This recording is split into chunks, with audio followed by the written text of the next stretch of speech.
Good evening and welcome to Fleece TV.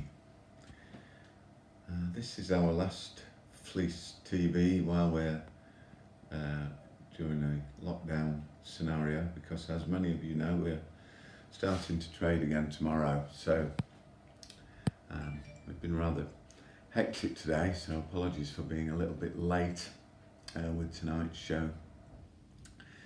But I just wanted to take the opportunity to thank everybody who's watched Fleece TV over the last 100 or so episodes, and to thank everyone who's supported us, whether that's just with a few kind words or with an order of some beer or some food or whatever it is that people have been kind enough to do. And I'd also like to thank all of you who've taken the decision to be the brave pioneers tomorrow and see how you might be able to help us to understand whether our new systems and techniques and methods of trading in this COVID scenario will work out. And we very much look forward to seeing you tomorrow. So a little earlier today, a good friend of mine from the Morris, a chap called Peter George, rang me up and he said, you got 15 minutes? I'd like to come down and give you something. And I said, yeah, of course, Peter, yeah, that'd be lovely. And this is what he gave me, this rather fine album. And what it is, it's an album about the Fleece fire and the journey that the Fleece went through and then came out of the other end to start trading again after some 15 months.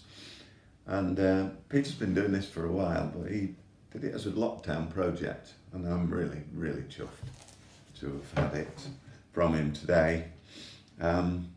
So he says that he's been around and been known the pub for 35 years, and just takes us through how he came to learn about the fire. He says the restoration was only made possible by the actions of the people and the lunchtime that the fire took place, and saved so many of the items from the Fleece. And he's quite right in saying that without this, the trust might not have actually considered it worth restoring at all. So some wonderful craftsmen from a company called Croft did the work, and Peter followed the work throughout the development of the 15 months.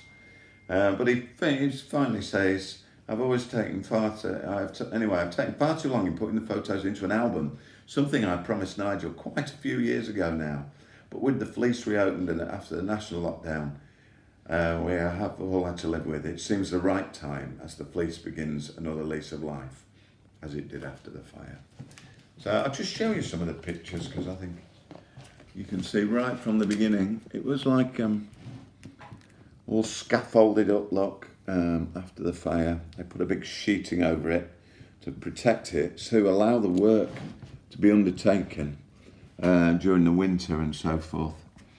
27th of February 2004, and a little notice to the National Trust that they're hopeful that the Fleece will be restored and opened again once again soon to welcome guests. So the Trust were really good in that they kept the village informed. You can see what a state it was in at that time, wasn't it?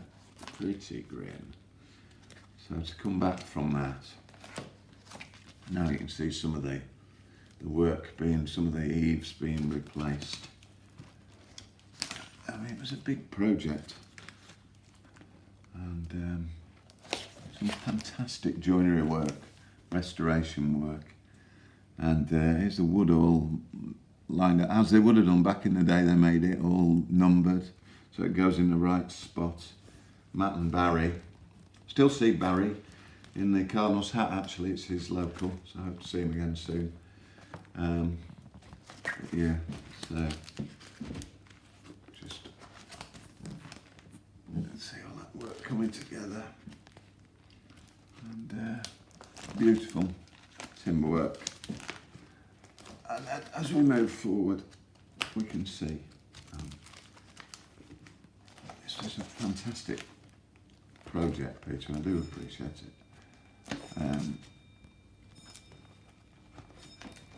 And the roof getting back into shape, and then the lads putting a roof on here, look, with these beautiful Cotswold tiles. remember being shocked at the fact that the tiles themselves were 30,000 quid, and they were all mined locally, just up the road, about 5 miles away. And here we go, it's just great.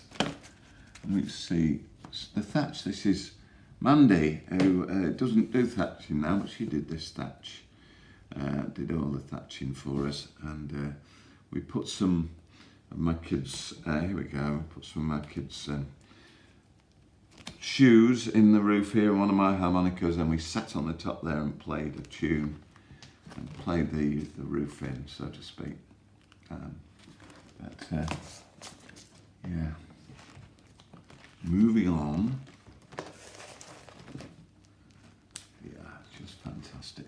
And eventually too, we can start to see things coming back together to the building that you all know now. Sadly, for the first little while, we won't be using the inside of the pub except for the loos, as I perhaps mentioned before. But it will be soon enough, I'm sure, when we get to be inside, when we feel we're able to do that. But, yeah, finishing touches outside there, a bit of painting going on. And then Peter's currently put in a load of the articles. This is the Villagers Horror at the Historic Fleece in Blaze. And then you can see raising money at Bengeworth Traders, raised money, which I think is amazing. Forgotten all about that. Press release from the National Trust there, all about it. And then here's us trying to get the fleece going again. That's me, would you believe that? Without a beard and without the subsequent 15 years that have passed. There we go.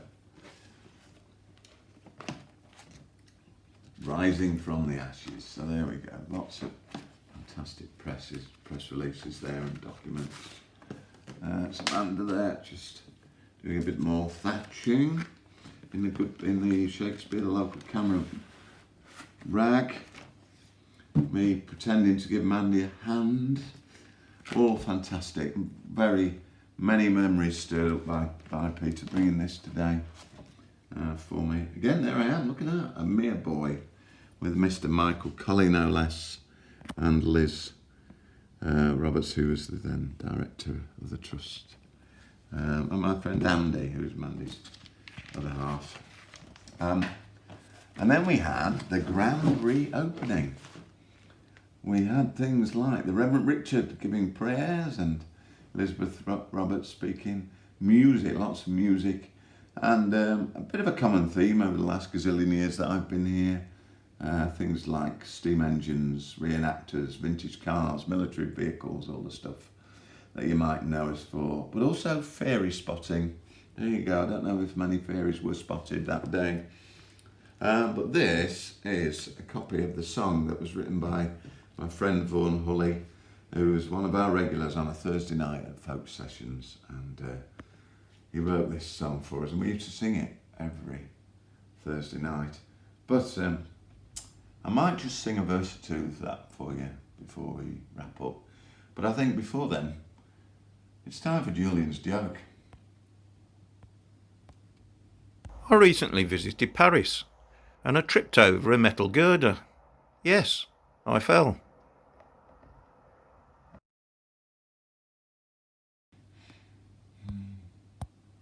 I fell. Very good. So Fleece TV will be going forward a couple of times a week from now on. We're going to do a perhaps fairly brief show tomorrow evening, I hope, and then perhaps in the middle of the week or something like that. We've got some nice stuff coming up though. Got a couple of interviews and a nice thing from the theatre barn, so things aren't going to stop. Obviously be lots of progress about how we're doing here and what's happening. at the Fleece, and also things like the quiz will continue on Zoom on a Monday. So if you want to get involved as well as being here, obviously I won't be speaking very loudly. I'm not going to be super spreading, do I? So there we go. But I'd like to thank my wonderful technical director for all their hard work and forbearance over the last 100 days or so, and anybody else who's had to suffer as a consequence of my activities. Yeah, so there you go. We're going to go and have this as a little song, I think. Here we go. So, playing in the pewter room, you would see the folkies, fiddles, flutes and whistles, box that you could squeeze, and happy voices joining with the music every Thursday evening, singing in the Fleece, singing in the Fleece, singing in the Fleece. Every Thursday evening, singing in the Fleece, singing in the Fleece, singing in the Fleece. Every Thursday evening, singing in the Fleece. Good night from Fleece TV.